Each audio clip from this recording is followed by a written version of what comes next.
whew, it actually dawned on me. I was like, oh.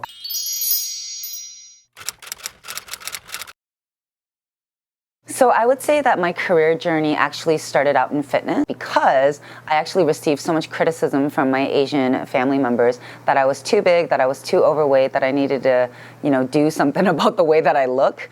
And that really affected me. I really remember being really young and feeling like, I gotta do something. It was such a thing that was criticized for a long time growing up as a kid. And I'm talking 9, 10, 11 years old, young. So I started getting really involved with fitness and working out and dieting at a really young age, and I started playing sports. And I learned through fitness and nutrition that I could actually excel in sports.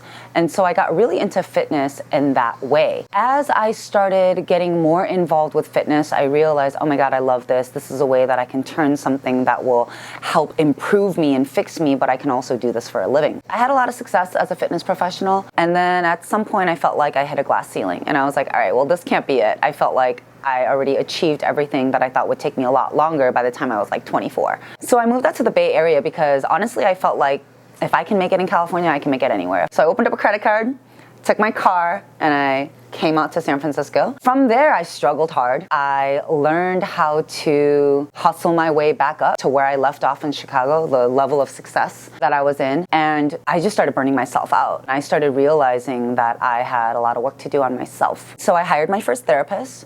I started going to acupuncture, and then I enrolled myself into yoga school. That was pretty much when everything took a big turn. It all just started to make sense. I started to understand why I was so interested in the body. I got so obsessed with how the mind affects the body and the feelings. It blew my mind, and it started to really change my life. Through the yoga process, I really awakened in a lot of ways, and I couldn't get enough of it. Like a good Asian, I went all the way to the tippy top. I did my 200 hour, I did my 500 hour, and I was like, there's more to go, there's more to achieve. So I went and got my yoga therapy certification as well. But honestly, it was some of the best stuff that I've ever done. It opened up and fed this longing that I've always had that I never really took care of. So for example, I'm into a lot of woo-woo shit. I've always been into spiritual things and new age stuff and esoteric stuff, and I felt like in many ways I wasn't really allowed to explore that stuff growing up. So I started studying all these things, and this whole mind, body, soul, spiritual connection, it just made so much sense, and it healed me so much. After going through that yoga therapy program, I also gained another new mentor who trained me up on nonviolent communication work, NVC.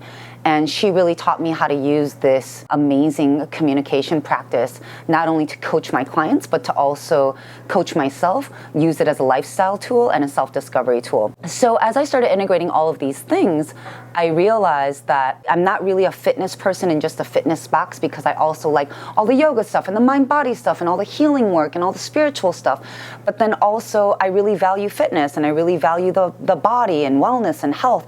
And that doesn't really, exist that much in the super esoteric spiritual healing world. So from there, I just decided that I just had to do my own shit. So I basically started to create my own way of doing things, which is integrating all of it. So I really consider myself an integrative, holistic practitioner. As I created my company, SoFit, which really the purpose of that was to create a fitness and lifestyle brand that was rooted in yoga. I'll say that again, a fitness and lifestyle brand that's rooted in yoga and yoga philosophy. I started building my communities, kept doing my one-on-one work, helping people really get in tune with their feelings, finding their voice, and really unpacking stuff. So after SoFit started getting up and running, built the community, I have my one-on-one practice, everything is going really well, I started realizing that I actually don't want to personal train anymore. It's not how I want to spend my time. I had a lot of success during that time, but what I really wanted to do was spend my time helping people break through their narratives, create their dream life, do the things that they really want to do, find their authentic selves, become the person that they're supposed to be. And so once I made that decision and really thought, okay, I'm done with personal training, I want to go all in with doing this healing work, with doing this coaching work, it actually dawned on me. I was like, oh, I've actually been doing this since I was a kid. Literally, I've actually been doing this since I was 11. I can totally recall exactly when it all started. I was in elementary school, and I remember seeing a shy, cute, also Asian American classmate, and I just remember just seeing her. I just remember understanding her and just knowing that she was not fully expressing herself, but I could tell that she wanted more. I can't explain it. And so I befriended her and I turned her on to some cool shit. I listened to a lot of things that were coming up for her. She told me about the boy that she liked, and next thing you know, like, she started becoming cool and she started coming into herself and she started expressing herself, and then she had her first kiss, and then she started becoming popular, and she started really living her best life as an 11-year-old. And yes, that is possible. One of my gifts is really being able to see and hear people beyond what they may actually say or express. I can feel it. I can see it. I know it. I have one conversation with somebody and I just already know what they actually are really trying to say, even though they're not saying it. You know, that's part of my gift, and I've had that shit since I was a kid. So why keep going against the grain? I just got to do me. That's why I'm at where I'm at. Do I think my parents did a good job of raising me? It's kind of a loaded question. It's complicated because on one hand, I'm really grateful that my parents really instilled all this discipline and high standards and this pressure to do more and to do well and to do good in the world. But also at the same time, that is hard to discern when is enough, because you were never ever really told that it was actually enough. There was always room to keep going. You could always do better. And so, do I feel like my parents did a good job raising me? I think they did their best with what they know how to do. And it is now up to me to unpack and learn where I have been hurt through that process and what feels unresolved or what feels icky about the way that they raised me, and doing that healing work, and also trying to have those conversations with them as well, which is hard because, you know, these aren't things that you talk about with your Asian parents. These aren't really things that you talk about with your elders. You don't really tell your elders that they did something wrong or that they fucked up in any way. So that part is a constant process. But yeah, it's a complicated one. Yes and no.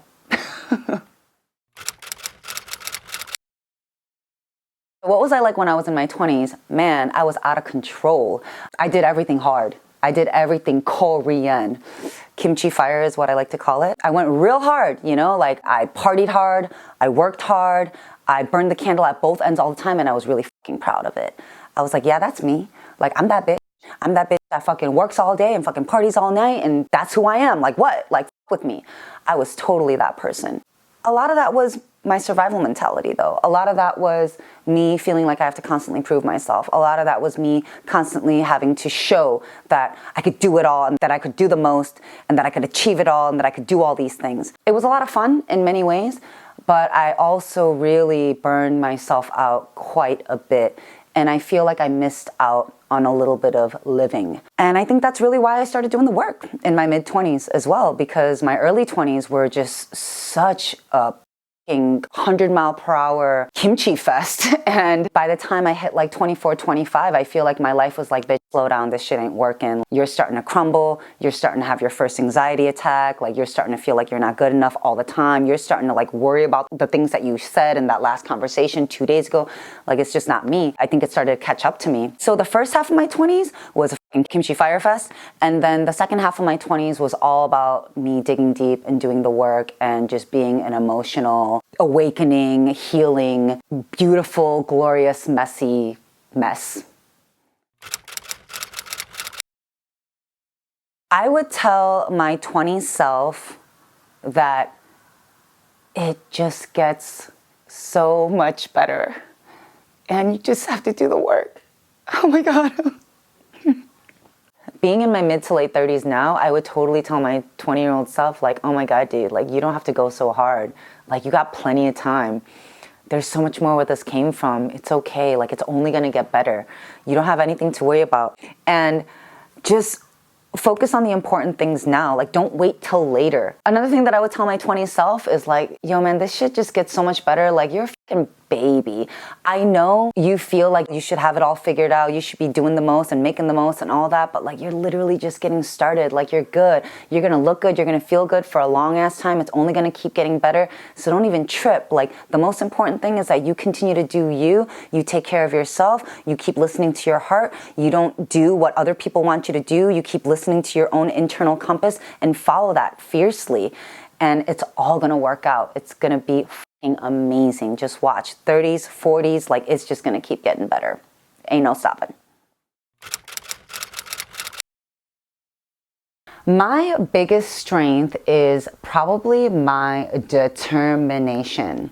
And I totally think that I get that shit from just being Korean. I just call that the kimchi fire. It's just like this unstoppable, like, nope, I'm gonna fucking not take no for an answer, and we're gonna do this, and we're gonna figure it out until the wheels fall off. So I would probably say that that is my biggest strength and probably my biggest weakness, but we'll stay with strength for now. My biggest weakness and flaw is 100% my impatient ass. So I also think that that is something that has been passed down and learned through my culture. Korean folks are so fucking impatient. I'm sure most Asian folks are impatient. We're all about efficiency. We want everything fast. We're just like, I don't understand why this is taking so long. There's a faster way to do this shit. And so I think like for me, like that just runs through my bones.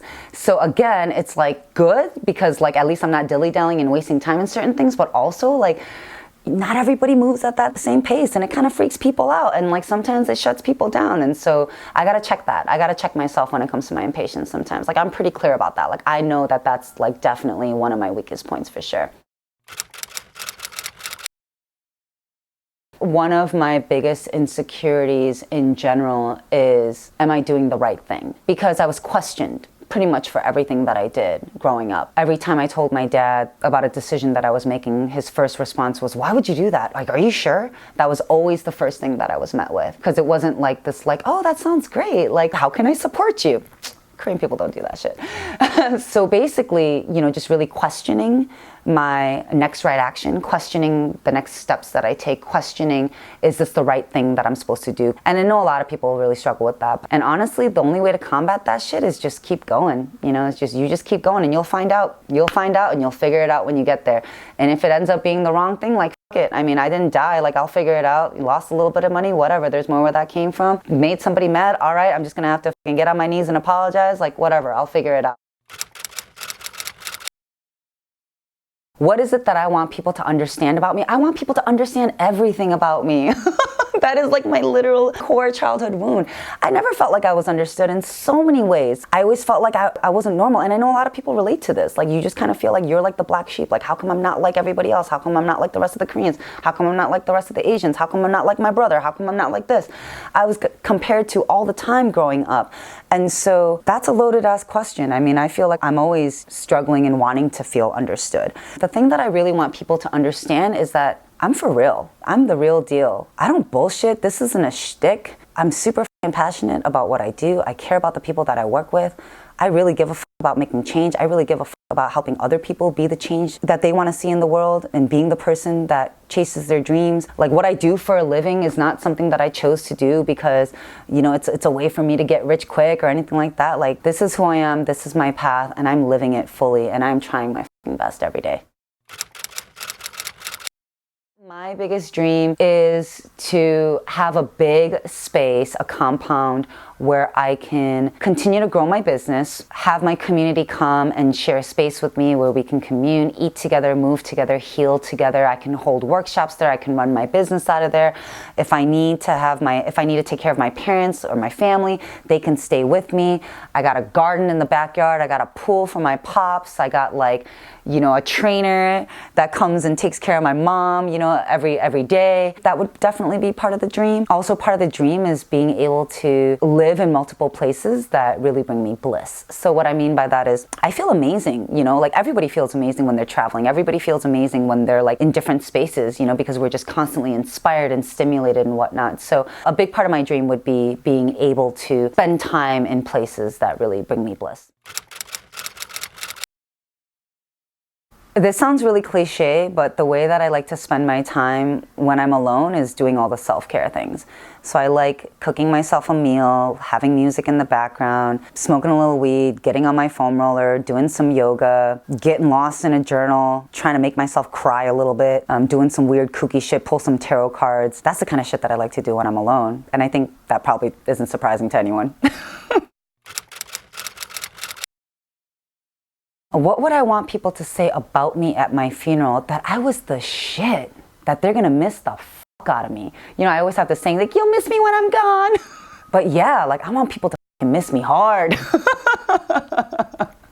Yeah, at my funeral, I just want, like, man, I just want that recognition. Like, I'll just be real. Like, I want people to just can spend hours sharing the impact that I had on their lives and just let everybody know all the good shit that I did for them and how I transformed them and how I impacted them and how I just helped them just really find themselves. That's the kind of shit that I want people to say about me at my funeral. It's like, yo, like, this is how she helped me find myself. This is how she helped me see myself. This is how she helped me actualize myself. This is how she helped me really see what I was really worth, what I'm really made of, what I'm capable of. That's the kind of shit that I'd like for people to say about me at my funeral.